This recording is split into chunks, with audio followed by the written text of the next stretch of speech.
Adler.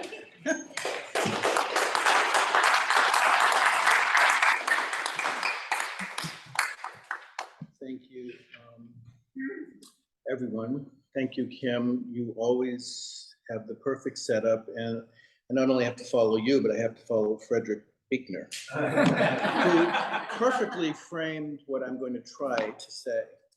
And hi, Zoomers. Nice to see you, or not see you, but to be seen by you. Because I can't see you, but I can feel you.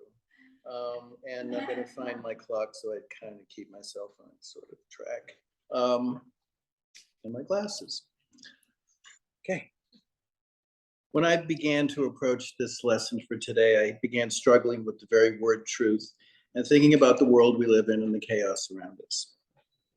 I began to go down a road that would be defined by that struggle, and I couldn't get my thoughts together. I had a mess of words on the page for today's reflection. In other words, I completely ignored the title of my talk, Reverencing the Sacred Within. Neither did I heed Frederick Buechner's words, which are essentially the same thing, or Ernest Holmes. Then I walked out into the garden at dawn and found myself in a mist. And beyond that mist was a sky painted with the softest pinks and blues, and it was just inviting me to pause, to pay attention. The invitation was to lean into the truth, capital T, and to let go of my struggle. We all know the state of the world is pretty chaotic. It seems impossibly dangerous and headed in all the wrong directions. If I look purely at spirit, at truth, I can even understand in that chaos is a divine order. The woe is me, I don't want to have to live through that chaos. I don't want to have to move into a world that's not fixed and fully realized as a completely self-centered, ego-based desire driven by the distraction of a world of quick fixes and reactive everything. We have lost essential qualities of being, of opening our senses to the gifts the world and our inner life has to offer us. So I was searching for a way into this theme of truth. As I was searching for this, I encountered the brilliant writer, philosophical theologian, and poet John O'Donohue, and his book, Beauty, the Invisible Embrace. And I listened to it on audiobook with him reading it. So that beautiful Irish voice is coming through my head as I read this. And the idea of truth as expressed by Holmes and Science of Mind became more poetically illuminated for me. I'm reading this and two other books in preparation for a Sacred Earth retreat to the island of Iona off the coast of Scotland in a week and a half. Iona was the birthplace of Scottish Christianity and has been a place of pilgrimage since. My upcoming deep dive into that history and the spiritual treasure of this place that honors the ancient and sacred Celtic traditions became my way into the idea of unity within truth. Among the 250 pages of this amazing writing, which has held me enthralled these past several weeks, he says this, and this is the how of reverencing the sacred within. What we encounter, recognize, or discover depends on the quality of our approach. An approach of reverence invites revelation. To pause and reflect on this can make all the difference between living in a cold, detached world populated primarily by judgments and cynicism, and living in a world riddled with intimacy and offers of communion.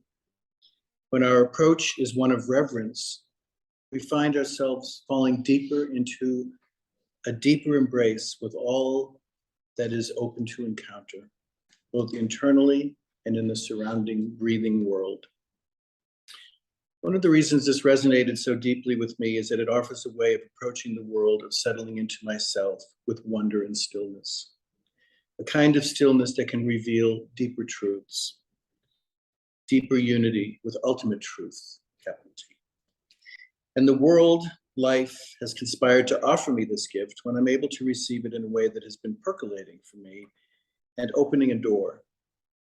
I offer this reflection here to you because I believe that within it is a way of being in the world that can offer peace in the face of chaos.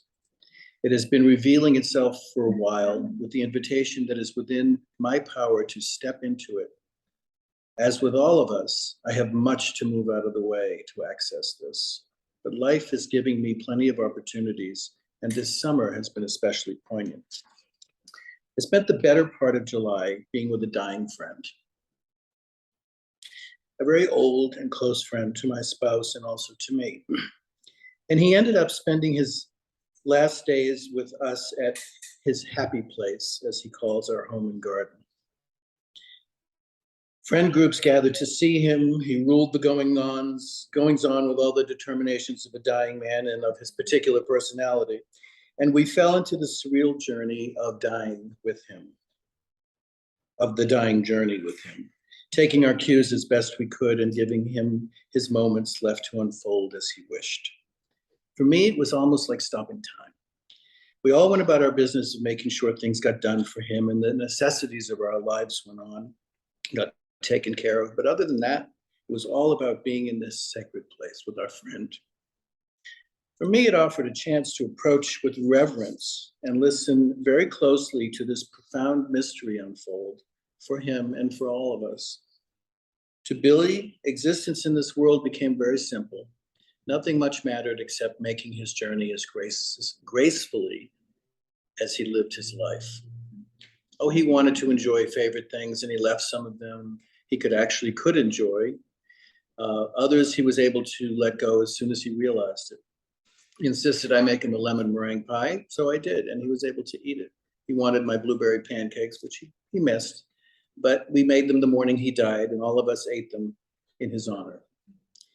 He wanted us to pack boxes of goodies he had sent us and rearrange our kitchen shelves to accommodate them. So we did. Nothing else mattered. He rallied to the point where he was having a really good turnaround, and we thought, this could go on for a while. He's really doing well. And his mom came to visit for a few days, and that meant the world to both of them. She's 94, and her eyesight is not good, and she lives in Albany. As soon as she left, he fell into a decline and went 36 hours later. I found him within the hour of his death as our godson, our collective godson, who was on the night watch, had given him his meds at 1 o'clock, and then at 2 o'clock called me because he wasn't sure what was happening. And I walked into the room, and there lay Billy, and I looked at him for a minute, and I realized that he was dead. He was lying there very still, with his mouth open, and there was something in the room, but his physical body had stopped. So we woke everyone up and called friends that were nearby, and we all gathered by his bed, and we had a little scotch to honor him, and we called hospice, and we called the funeral home, and they were coming in the morning, and at 3:30 we all went back to bed to catch a few more hours sleep. When I woke at 6, I walked downstairs to check on him. And somewhere in that those ensuing hours, he put a big old smile on his face. He was lying there with the most beautiful, satisfied smile, and he's like, I did it. Wow. His last checkbox was, I do not want to linger once I go down the drain. And he didn't last more than a day. And he had a beautiful smile on his face. And this is a man who knew exactly what was going to happen after he died, who was going to lead him through the light, who was going to meet him on the other side, and who was going to help him as he was over there. So he was clear on that. And I was celebrating that with him. This whole thing could have been very different if it weren't for Billy, who had been determined that his last days and death would be with grace. It was a great gift to us all. The last thing he wanted was not to linger, and he didn't. The death of a loved one is, of course, a huge experience of life. It was a reminder of how poorly we are taught to deal with death and dying, but it's also a lens into what we hold on to so dearly that we can let go of. Looking back to the passage of O'Donohoe, it is so rich with implications. We look often inward with our gaze clouded by evaluation and critique. This immediately causes our souls to retreat. If we look within and see that everything carries a measure of the sacred, even our greatest pains and sorrows, the effects soften into a gaze that opens a portal to wonder and newness. That approach can have a profound effect on how we move through ourselves and the world. Rather than running yet again into our own well-rehearsed stories, we begin to see openings to new horizons and hold ourselves ever more gently. There is an intimation in what O'Donohue says. He tells us that great things will approach us when we practice the etiquette of reverence. It is as if the aperture of our perception widens when we bring reverence to bear. We become able to recognize the holiness that exists in the moment. As I experienced this morning when I stepped into the new light of day, suddenly I was moved by the little world that of our garden, shrouded in a gentle mist, and the vast sky above it painted with a delicate brush. It brought me to a place of stillness and opened me to a peace that would guide my day. I found someone's reflection on this that says exactly how I was trying to express it. She offered that an approach of reverence establishes a foundation ripe for amazement. We are readied for surprise and awe by the posture of reverence. It is a stance of humility, recognizing that the otherness that surrounds us, that infuses the world, is vast and powerful, yet curiously open for connection. An approach of reverence invites the mystery of encounter, where two solitudes meet and become entangled in an exchange, creating a third body, born of respect and perhaps affection.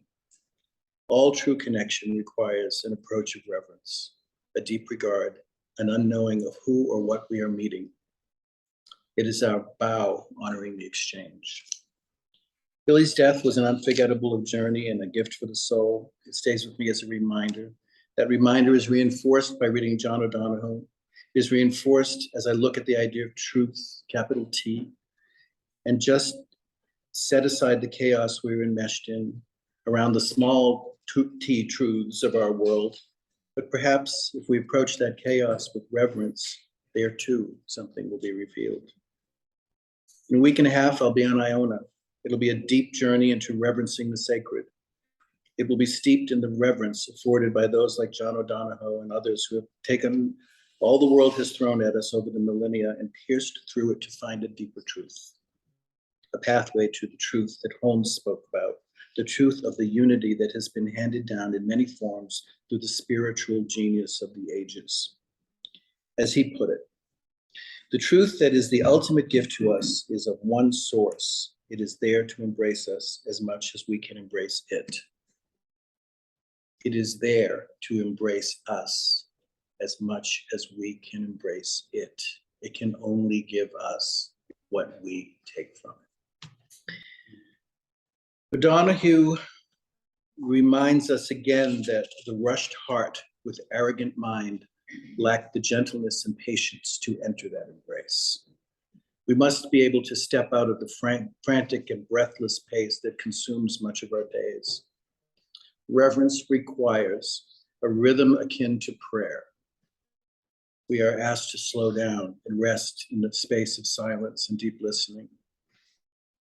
I'm so looking forward to what gets revealed for me on my retreat, but as importantly, and even more so, what reveals to me when I get back to my day-to-day.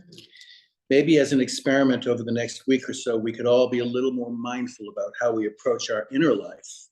What are we bringing to it that is caught in our stories, and how can we release that tension to offer an opening without any expectation other than to know nothing, which to a Zen practitioner is the most intimate place.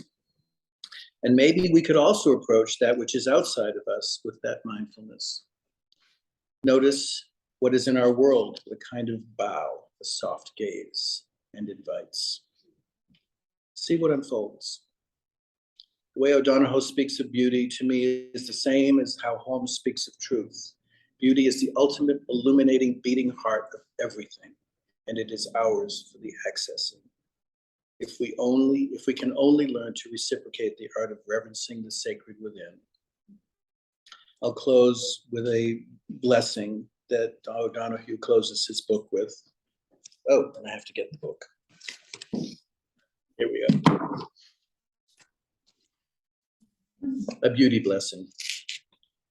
As stillness and stone to silence is wed, may your heart be somewhere a God might dwell. As a river flows in ideal sequence, may your soul discover time is presence. As the moon absolves the dark of distance, may thought light console your mind with brightness. As the breath of light awakens color, may the dawn anoint your eyes with wonder. As spring rain softens the earth with surprise, may your winter places be kissed by light. As the ocean dreams to the joy of dance, may the grace of change bring you elegance. As clay anchors a tree in light and wind, may your outer life grow from peace within. As twilight fills night with bright horizons, may beauty await you at home beyond. Thank you.